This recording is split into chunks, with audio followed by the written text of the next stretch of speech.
Now here is the risk that the Browns had to take with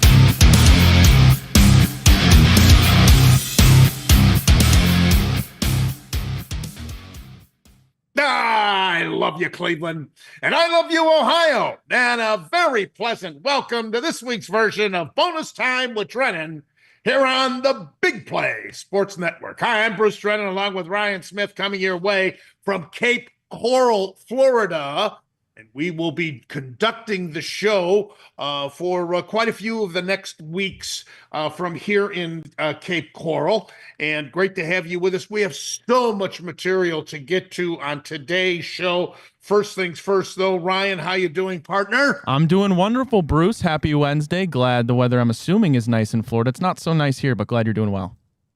Yeah, beautiful. Got a couple of rounds of golf in already, and who cares? But let me start with today.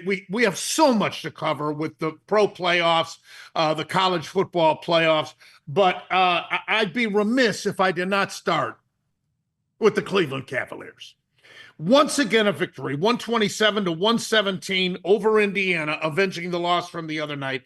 The big four coming through. Mitchell, 35 points and 9 rebounds. Garland, 24 points, 7 assists. Mobley, 22 points, 13 rebounds. And Allen, 16 points, 9 rebounds. Off the bench, LeVert, 7 points, 5 rebounds, 7 assists, and Strus, who wasn't even involved in the first games of the season, missed practically the entire first quarter of the campaign, 13 points, 4 rebounds, and 4 assists. Just absolutely tremendous, improving the record to 34-5. And I said it avenges the loss to Indiana on Sunday, 108-93.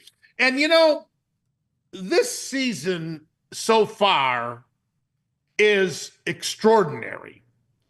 And especially in light of when the Cavs lose, it's big news. Yeah, absolutely, Bruce. I mean, what they've been able to do so far through this season has been absolutely incredible. And you're right, because when I get the notification that they lost, can't catch every game, I'm like shocked. I'm like, wow, I forgot that that they can even lose. And just the fact that when they do, like you do to the Pacers, you come back, you bounce back, go to their place and absolutely whoop them. I mean, it just shows the Cavs know that they're great. And now they have an opportunity again to beat one of the best teams in the NBA. It's just been an incredible season, made a fairy tale so far. Yeah, it really has been. Can't say enough about the Cavs, and just think we've got so much more to enjoy in the regular season. But I think already we are anticipating the postseason with the Cavs as the number 1 seed overall. And who knows what's in store for us, but it could be historical and hopefully our second NBA championship. Wouldn't that be something? I wish I could say the same thing about our Cleveland Browns, because since we were on the air with you last week, the news came down about the surgery for Watson, done for the 2025 campaign. Just incredible how this has evolved since the big trade with Houston. What a disaster so far it has been. But before I go any further with that, former tight ends coach Tommy Rees has been promoted by the Browns to offensive coordinator. Now, he replaces the fired Ken Dorsey. Rees is only 32 years old, and he becomes one of the youngest coordinators in the entire league. How much difference is this really going to make? They got to get a quarterback.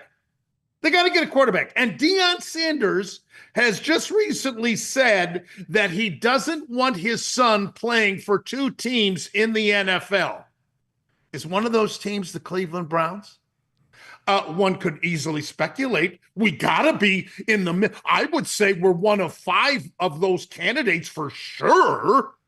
But that remains to be seen. Now, even if, let's say that Sanders and the old man approve of playing with the Cleveland Browns, Is he the answer anyway? We've talked about it here on our show. I don't know if Ward from Miami or Sanders or anybody else is going to develop into a franchise quarterback, a Super Bowl bound quarterback in the NFL. Or is the answer Sam Darnold? Question mark. Or any other free agent? Question mark. Like you've heard me say for years, if this Watson trade turns out to be a mistake, it will be catastrophic and set the franchise back at least 5 years, as I've said over and over again, at least. Thank God for the Cavs and the Guardians. Ryan? No kidding, Bruce. Oh my gosh. It's like you got two hot sisters and then the third one. Sorry, you got the short end of the stick with the Browns there. But going back to Tommy Rees, right? Yes, is he going to make that much of a change? I don't know. That's to be seen. But I think with anything, what it really indicates is that they're willing and going to move back to giving Kevin Stefanski the play calling, going back to his type of offense with the heavy 12-set personnel, kind of going back to his Shanahan, Kubiak roots, getting a pocket passing quarterback that you know can run play action. I think that's what it kind of signifies, if anything. And yeah, if Deshaun Watson's saga wasn't already over in Cleveland, Bruce, I think him re-injuring his Achilles is really the final stamp. It should have been the final stamp a while ago, but this is where we're at. And now it's to be seen how he re-injured his Achilles, because I believe if it wasn't something that the Browns mandated, then they can look at voiding some of those guarantees, which would be fantastic. So that's probably the next domino to fall in this whole story. Ryan, what did I say before the trade deadline? Sell everything, I believe. Yeah. Trade all these guys away, can get something substantially for them. Because by the time you develop a new quarterback out of college, all these guys will be gone. We're going to advance in the next segment to the NFL playoffs, and we got plenty to talk about there. Great to have you aboard this version of Bonus Time with Drennan here on the Big Play Sports Network.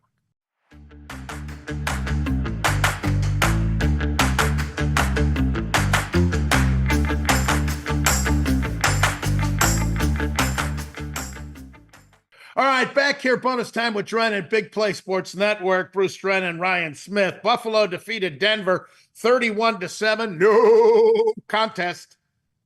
After rookie Bo Nix caught the Bills defense by surprise on that 5-play opening drive, touchdown drive, capped off with the 43-yard touchdown pass to Franklin. It was all Buffalo after that. Total dominance. Total. MVP candidate Josh Allen was brilliant. 20 of 26, 2 touchdowns, no picks, quarterback rating 135.4. Wow. Oh, by the way, the big former Wyoming Cowboy quarterback ran for 46 yards in this game, too. He spread the wealth with all of his weapons, and boy, do the Bills have the weapons. This may indeed finally be the Bills' year. But then again, one can say the same thing about Baltimore. This indeed may finally be the year for them. Oh, that's right. These two play each other next. Wow, this Buffalo team has won the AFC East 5 times and became the NFL's first team to score 30 touchdowns rushing and passing in a season.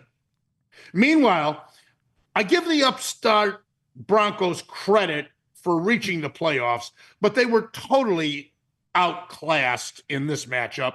And like Daniels of Washington, young rookie Bo Nix deserves to be praised.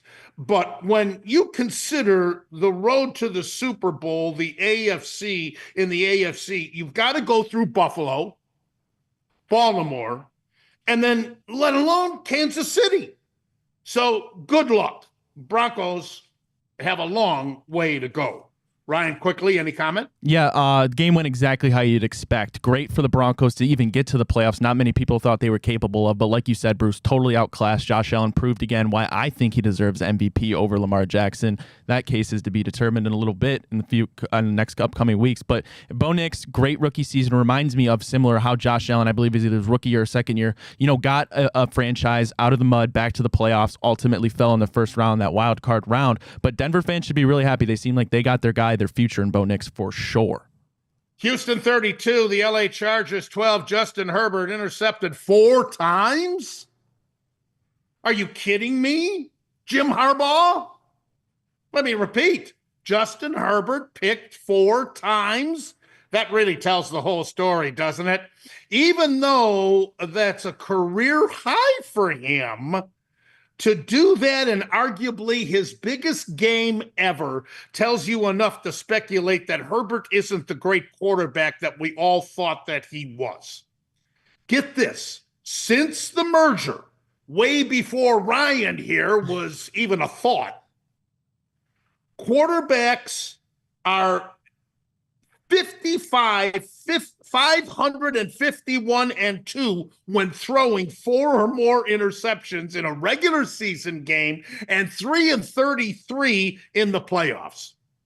What's even more amazing is Herbert threw only 3 interceptions in the entire regular season. Now, he was sacked 4 times in this game, and he was hit. He was hit another 9 times. Former Buckeye and second-year pro C.J. Stroud wins his first-round playoff game for the second year in a row. He earned the win by throwing for 282 yards. And by the way, these 2 first-round victories for him in his first 2 years puts him in some elite company. He joins Ben Roethlisberger, Joe Flacco, Russell Wilson, Brock Purdy, and Mark Sanchez as the only quarterbacks to do this. And get this, Herbert's quarterback rating in the game, 40.9. Now, Stroud was 22 of 33 for a 90.7 rating. And he has Houston, now has Houston become a serious threat in the AFC? I think not, especially with Kansas City, Buffalo, and Baltimore in the same conference. However, the Texans are on the verge. And if they continue making great trades like they did with us, it won't be long. By the way, the 32-12 final score marked the first time in NFL history that a game ended with that exact score. It's the 1,091st unique final score in NFL history. Can anybody say, what is it, Ryan? It's scoreagami, Bruce. There you go. How about that? Yeah, Justin Herbert picked an awful time to have his worst game of the season, no doubt. And I think the talent is undeniably still there for Justin Herbert. But when you're looking at his career as a whole, yet to make it out of the first round of the playoffs, you got blown out in this one to a younger quarterback in C.J. Stroud. And then you go back to his first playoff appearance, one of the most embarrassing playoff collapses to the Jaguars back when Brandon Staley was the head coach. So the fraudulent allegations against Justin Herbert are now running amok, Bruce. Baltimore 28, Pittsburgh 14. The Baltimore Ravens made it look easy, didn't they? They took command from the get-go and rolled to an unsurmountable 21-0 halftime lead. Baltimore has now won 5 games in a row. Pittsburgh's season comes to an end, suffering 5 straight losses. Lamar Jackson excelled with 2 touchdown passes in the first half. He also ran for 81 yards in this affair, and Derrick Henry ran right over the vaunted Steelers defense for 186 yards and 2 touchdowns. Baltimore actually rushed for an amazing 299 yards. And to the Steelers' credit, though, they tried to make it a game in the third quarter when Russell Wilson threw 2 touchdown passes to narrow the gap. But the Ravens made more than enough plays in the second half on both sides of the ball, including that big 44-yard touchdown run by Henry, who set a record, by the way, for the most rushing yards versus a Pittsburgh defense in a playoff game. Question, is Mike Tomlin on the hot seat? Now, I personally don't think so, but don't think for a second that a lot of the Steeler faithful, they're very spoiled, as you know, are saying, hey, it's fine to make the playoffs every year, but we've now lost 6 playoff games in a row under Tomlin, and the Steelers trailed by at least 21 points at one point in each game. That's an NFL record. The score of this game doesn't indicate how Baltimore dominated. Pittsburgh was outgained 306-59 in the first half alone. They had just 2 first downs compared to Baltimore's 19, and they were 1 of 5 on third downs just in the first half. They were faced with way too many third and long situations. So the Steelers head into the offseason with all kinds of questions. Sound familiar? Mostly, what do the Steelers do at quarterback? Sound familiar? But both Wilson and Justin Fields are entering free agency. One final fact about Tomlin, the Steelers are now 8-11 in the playoffs under Tomlin, and they are 3-9 in the postseason since making the Super Bowl in 2010. I'm certainly not a Baltimore Ravens fan, but I must admit, I was cheering for them in this game. It was very gratifying to see that cocky Pickens humbled and his Steeler teammates. Although I give credit where it's due, Pickens played a great game. He really did. All in all, the better team won, and everybody knows it. Yeah, similar to how the Bills handled the Broncos. It just seemed like the Ravens, unexpectedly so, outclassed the Steelers that are way more talented roster, have the way better quarterback. You could say coaches cancel out. But yeah, Bruce, I mean, people have been calling in Pittsburgh for Tomlin's head even last year, the year before that. And now it's just another first-round flameout. And the questions remain, is Tomlin the guy? I still think he certainly is. I think he's a winning coach. He has his players always wanting to play for him, and he knows what winning is, right? I understand that it gets frustrating, monotonous when you can't get past that hump. And it's been, I believe, 8 years now since their last playoff win. So questions are valid. But hey, I would take Mike Tomlin on my team any day of the week. Next, we'll take a look at the NFC playoff games and the finals. That's next on Bonus Time with Drennan, Big Play Sports Network. Hi, Bruce Drennan here from my good friends out in Mentor Nissan. Drove the Nissan Rogue, my wife and I, down here for this wonderful experience in Florida. Can't brag enough about it. Used to have the Murano. Love that too. Check out the all-new 2025 Nissan Kicks, the exclusive intelligent around view monitor.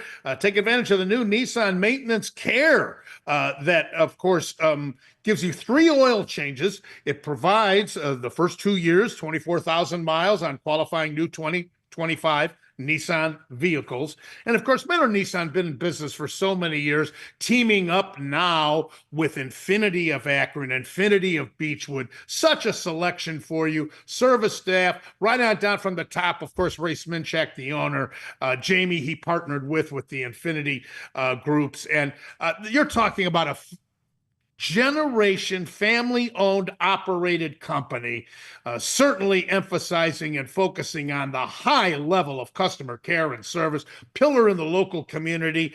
I have been teamed up with them and proud to be their spokesperson now for several years. I swear by Mentor Nissan, and now Infinity of Akron, Infinity of Beechwood. Love them, and you will too. Service department, second to none. They encourage you to come on out and test drive a vehicle. You won't regret it. Go to the website. That's MentorNissan.com. Get more information. MentorNissan.com. I love you, Mentor Nissan. All right, let's continue with this week's version, Bonus Time with Drennan here on Big Play.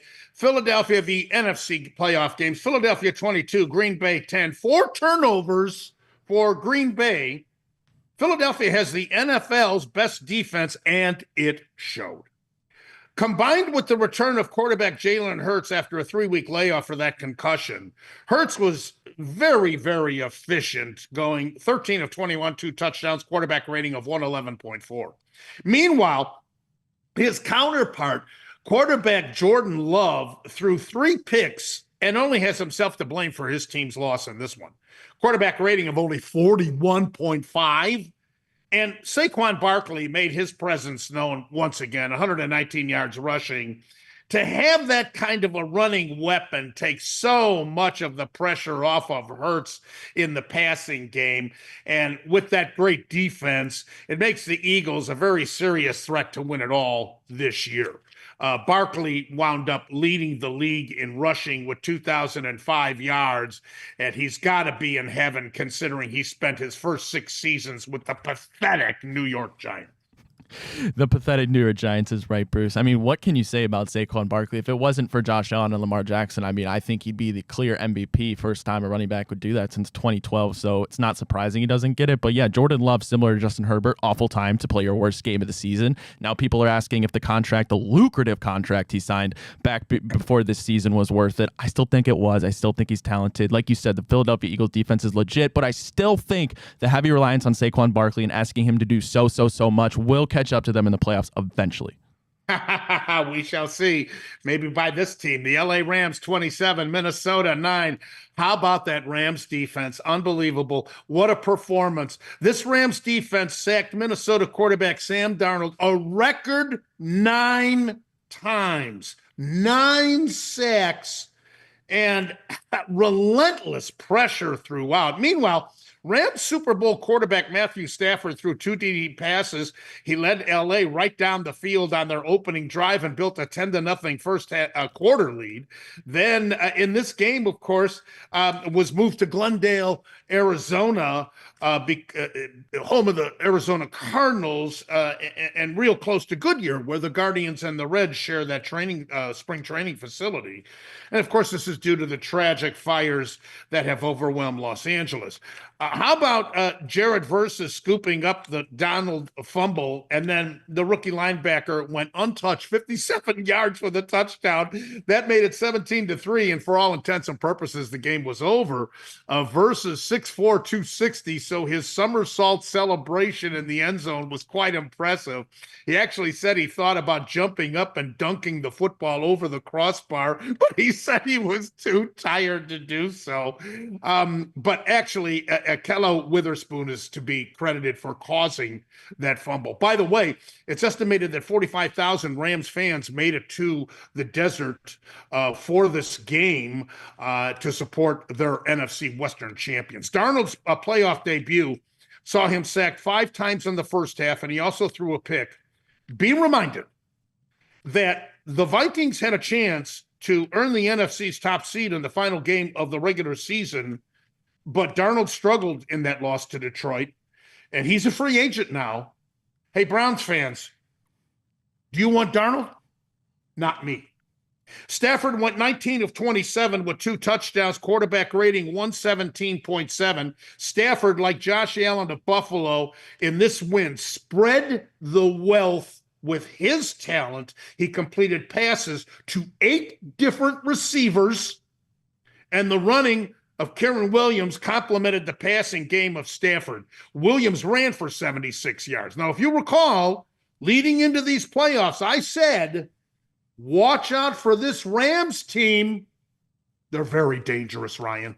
Yeah, I don't think anybody should really be too shocked that Sean McVay won another playoff game with the Super Bowl winning quarterback in Matthew Stafford. That's how good of a head coach he is, despite how good the Vikings were this season. Now, flipping it over for Minnesota, exactly as you put it, Bruce, it begs the question, what do the Vikings do with Sam Darnold? He has had 2 awful games, scoring just 9 points in both that last week to Detroit and now in the playoffs. Do they franchise tag him, sign him on that whatever it is for the quarterback, wait for another year for J.J. McCarthy, or do they go ahead and realize that Sam Darnold isn't the future and get it started on this fast track here? And yes, Sam Darnold is now potential for the Browns if he does become that free agent. Is he the answer?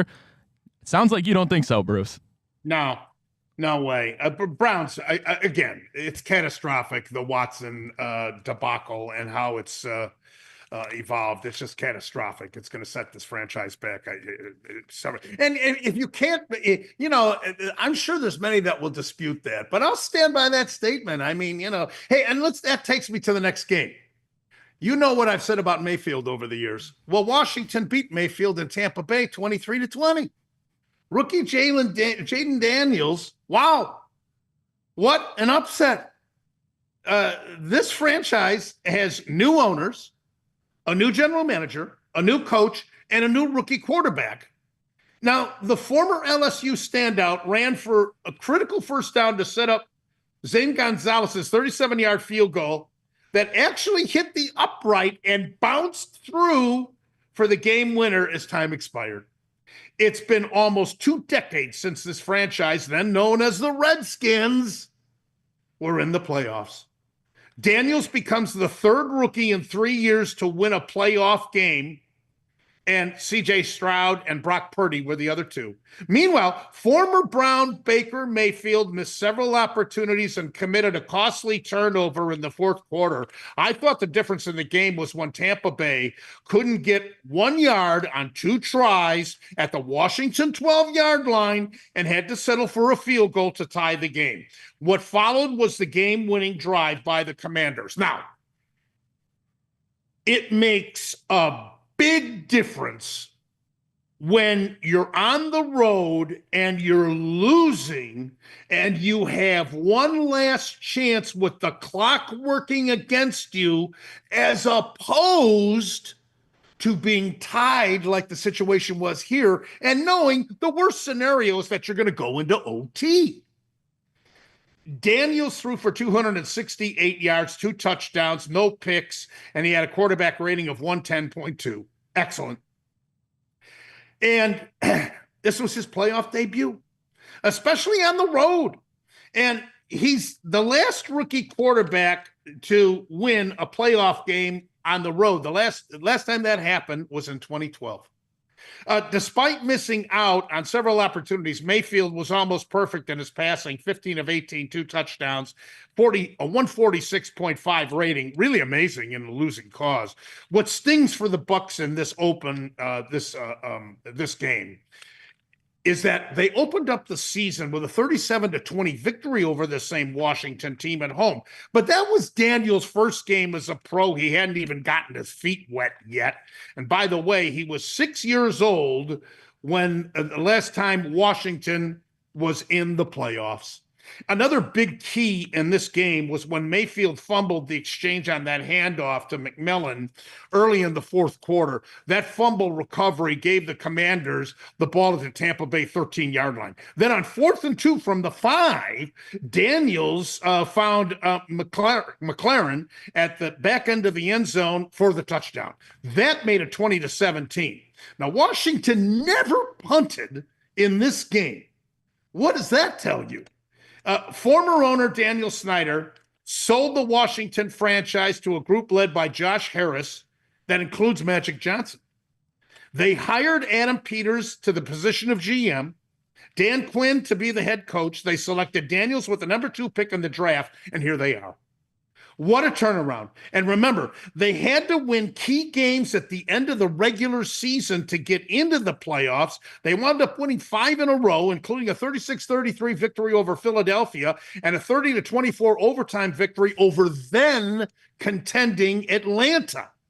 Now, I can't possibly see them upsetting the Lions in Detroit, but there's no question that they are a team to be reckoned with their in the upcoming years. This was Washington's first playoff win since 2006. Ironically, it was against Tampa Bay.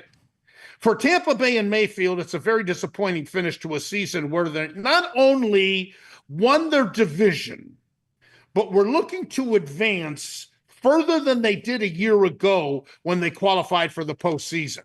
Until I'm proven wrong on Mayfield, I'll stick to my guns that he won't get to a Super Bowl, let alone win it. Yeah, Bruce, say what you will about Baker. Still had a great season. But yes, I mean, turnovers remain the crux of his game. And any way you spin it, he got outplayed by a rookie quarterback on the road. Jaden Daniels has been absolutely exceptional. He looks nothing like a rookie this year, I should say. And how about this stat for you, Bruce? Lions, Commanders, well, obviously then the Redskins. Last time they met in the playoffs was January of 2000. That's before I was born. That also means that was before Jaden Daniels himself was born. When we come back, we'll preview the upcoming games in the NFL playoffs. That's next on Bonus Time with Drennan.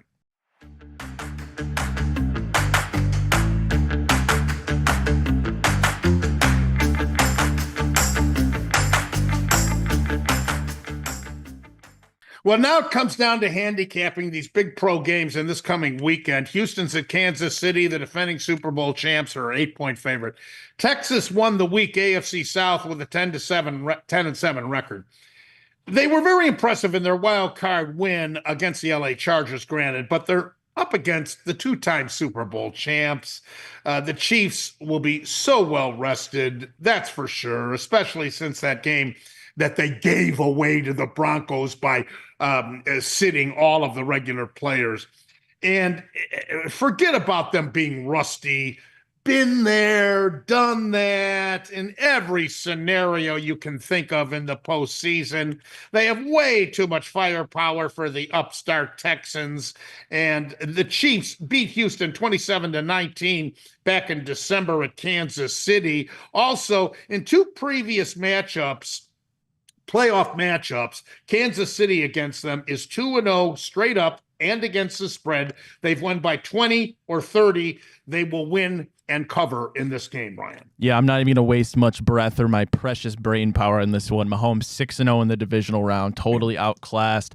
I would be shocked if this one's close. The NFL is not going to let Mahomes not be in the AFC Championship. Detroit is giving Washington 9.5, an impressive Commanders, whereas they were against Tampa Bay. Young Jaden Daniels will be hard-pressed to equal the performance that he gave in that game against the best team in the NFC all season long. So the Lions have played all year like they're on a mission. They came so close last year when they lost to San Francisco, prevented them from representing the conference. It's hard to believe that they would lose this game. These two teams did not play against one another in the regular season, which is all the more my reason for picking the Lions to win and cover. Washington is in for a very rude awakening here, and I know that 9.5 is a big number, but Goff and company versus the rookie, I like Detroit. Yeah, I'd almost be more shocked if Washington beat Detroit than I would be if the Texans beat the Chiefs. Probably not as much shocked, but still equally. There's no way that Jaden Daniels, a rookie on the road again, can just really match that offense. I find that very hard to believe. LA Rams at Philadelphia. The Eagles are a 6-point favorite. This figures to be a great game. You know what I've said in the past about how dangerous I think this Rams team is. They won the West by winning 5 of their last 6 games. And think of this. If they can get this one, and I realize it's a big if, but how about Stafford going up against his old team? That huge trade, Stafford for Goff. What a story that would be.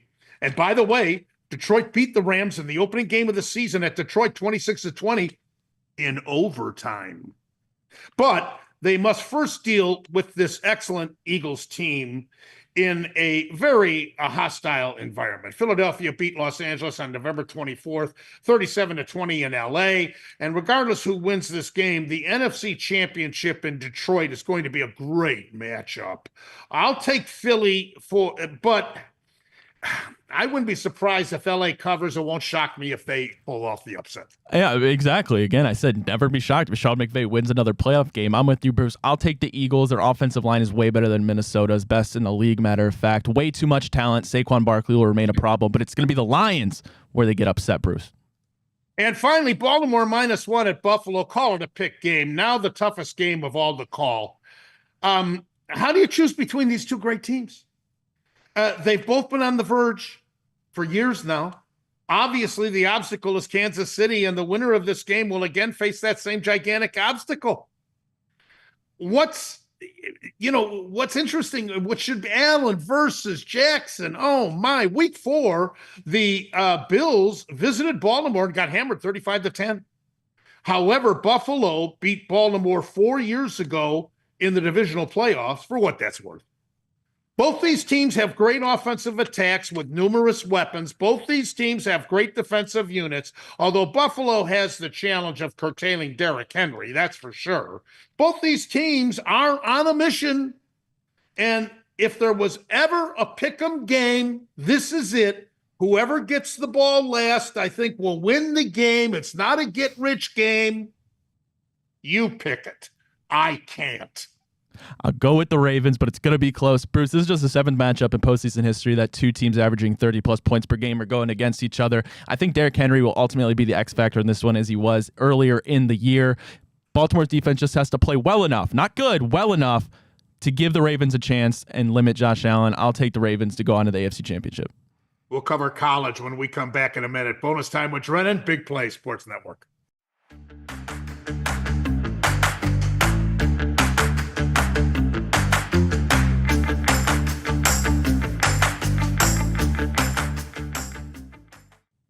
Well, we've come down to the national championship, Notre Dame and our Buckeyes of Ohio State. First, Notre Dame's win over Penn State. 8 college football games had been played going into the matchup, and all 4 first-round games were blowouts.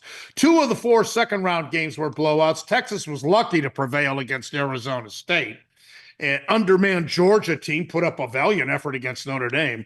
But this 20th meeting historically between these 2 storied football programs was a classic as a game you could want. What a game indeed. After a defensive first quarter with punts by both teams, Penn State took control by winning the Battle of the Trenches and looked like they would blow the Irish back to South Bend by halftime. They physically built a 10-0 lead. But get this, under head coach James Franklin, the Nittany Lions 34-2 in games when leading 10-0 or more. Both of those losses were to Ohio State earlier this season and this game against Notre Dame. One could say that Penn State had the easiest bracket to get to the semifinals. First, SMU arguably shouldn't have even been in the playoffs. Boise State most certainly did not deserve a first-round bye. They've got to fix that. But get this, James Franklin, as head coach at Penn State, is now 1-15 versus top 5 AP ranked teams and 1-18 overall in his coaching career. How does that sit with the Happy Valley faithful? Franklin's and the alumni better take advantage of the NIL and the portal because they lose 5 defensive linemen and safety Jalen Reed to the NFL draft.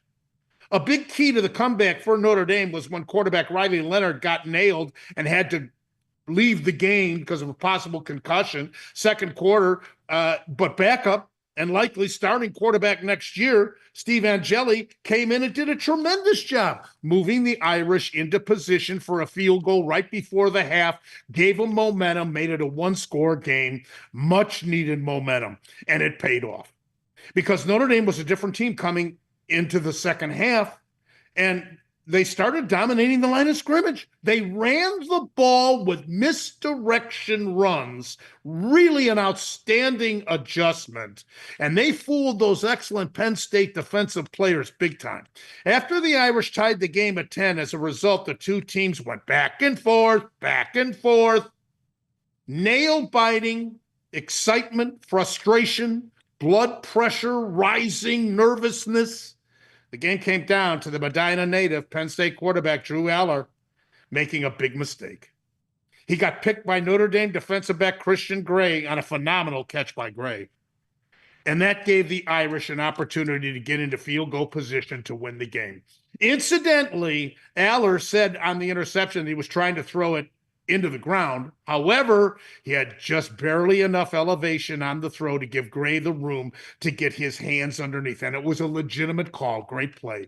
So it came down to a 41-yard field goal attempt by Mitch Jeter, who certainly can never be compared to Garo Yepremian, Jan Stenerud, Matt Barr, or Phil Dawson as far as consistency. But he easily and confidently nailed it. And, of course, allowed the Irish to advance to the championship game. So whether Lou Holtz was the last time with West Virginia, and here they are back in it. So it's Notre Dame and Ohio State. The Buckeyes, 28-14, a win over the Texas Longhorns. Anybody calling for Ryan Day's job now? I don't think so. After the embarrassing 3rd loss in a row to the team up north, all the Buckeyes players have done is respond on behalf of their coach and make easy work of a formidable SEC team, Tennessee, then the annihilation of the only undefeated team in the field, number 1 ranked Oregon, and now the Hook'em Horns. To make it the right to play Notre Dame for the national championship. However, this one versus Texas was a hard-fought victory. It looked like the first 2 playoff wins when the Bucs came out as strong as they did, and it looked as if they were going to make easy work of Texas again, but it was self-inflicted wounds. Penalties really thwarted the drive. 2 holding calls, a stupid unsportsmanlike on Henderson. Otherwise, this game may have been over in the first half.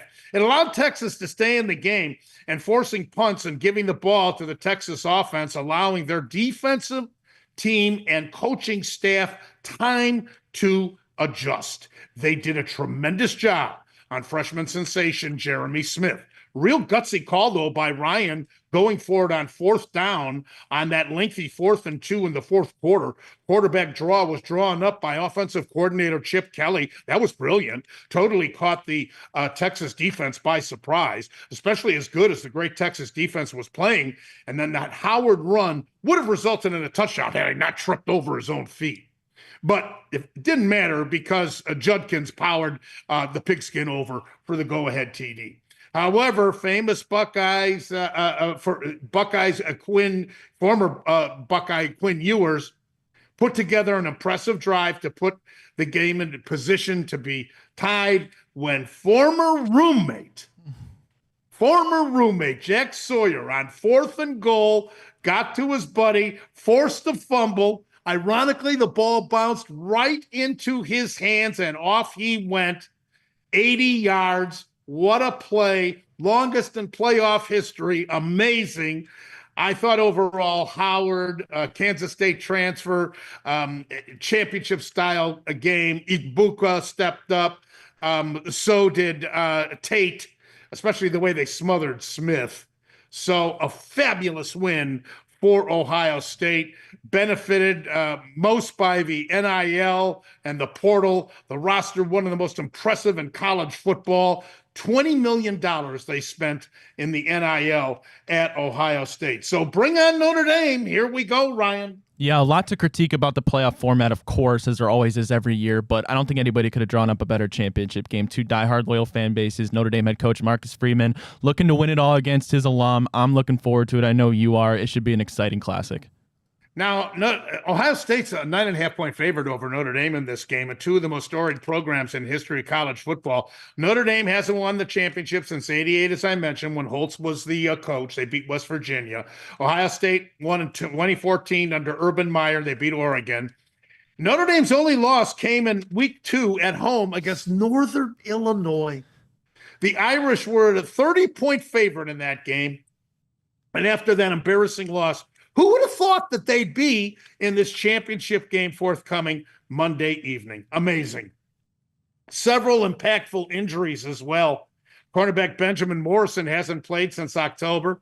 He figures to be a first-round pick. They'll be missing leading sacker Riley Mills. He's one of 3 defensive linemen to be lost this year. And Ohio State has the most talented roster in college football. You'd never know that either way they've played in the playoffs that the Buckeyes' offensive line has been decimated with injuries all season long. The Buckeye defense has been tremendous. They have not allowed more than 21 points since the loss to Oregon way back on October 12th. The Bucs have held 4 of its last 7 opponents to under 100 yards rushing. And another note, an interesting note, Ohio State and Notre Dame combined to eliminate 3 SEC teams on the way to the championship. Buckeyes blew out Tennessee and then beat Texas. Notre Dame beat SEC champion Georgia. And by the way, for your information, the SEC won 8-7 in bowl games. Big Ten so far, 10-4. And in head-to-head, Big Ten versus SEC, Big Ten won 5 of 6 matchups. I like Ohio State here. I think they will cover, Ryan. Yeah, they should definitely win the game, but I also said that about Michigan, so anything's possible, Bruce. When we come back, we'll wrap things up with the Ask Bruce segment. Bonus time with Drennan. Big Play Sports Network.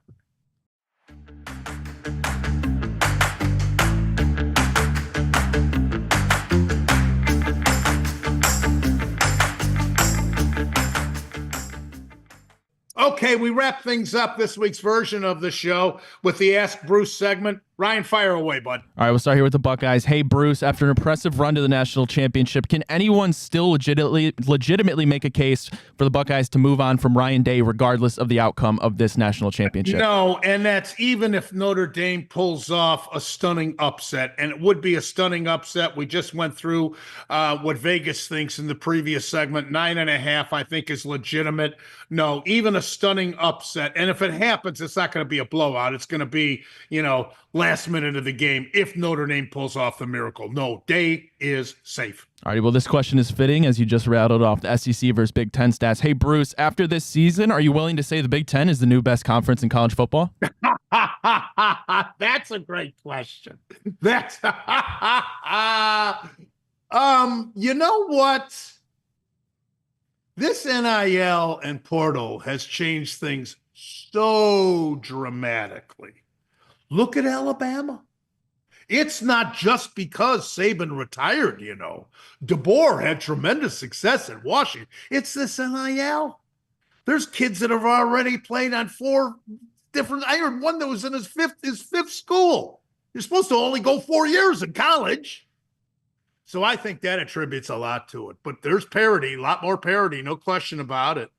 All right, flipping over to the NFL. Hey, Bruce, in your opinion, who do you think deserves the MVP award this season more, Lamar Jackson or Josh Allen? Oh, it's just like the game between these two. Pick them. How do you pick between them? If ever there was a reason to put a tie, they've had ties for the MVP in the World Series. If there was ever a reason to have a tie for MVP, isn't this the year? How do you pick between these two? And, you can't vote with consideration of the playoffs. Right. But in this case, they should make an exception. I mean, whoever plays better in this game, in my opinion, should get it. But otherwise, it's a toss-up. How do you vote for one or the other? All right. Hey, Bruce, do you understand the feelings of Steelers fan wanting to move on from Mike Tomlin, or do you think it's ridiculous? No, I definitely feel that. I have a very dear friend of mine, a doctor, who's going to be visiting us here in Florida next week. We're going to play a round of golf together. He's originally from Pittsburgh. Just talked to him on the phone yesterday. It's a prevailing sentiment. Amazingly. Some may say amazingly. But, I gave you the stats in one of those earlier segments. You got to be very frustrated because the Steelers fans are so spoiled. All righty, Bruce, last one for you, flipping over to the Guardians. Hey, Bruce, because Stephen Vogt likes to mix and match at certain spots, do you foresee him using multiple players at second base like Burrito, Freeman, and Arias, or do you see him naming a season starter at the conclusion of spring training? No, I think that's a very real possibility, especially if no one stands out and excels grabbing that, solidifying that second base position. I've speculated Burrito, I think, is the favorite going into spring training, but I could see platooning, no question about it.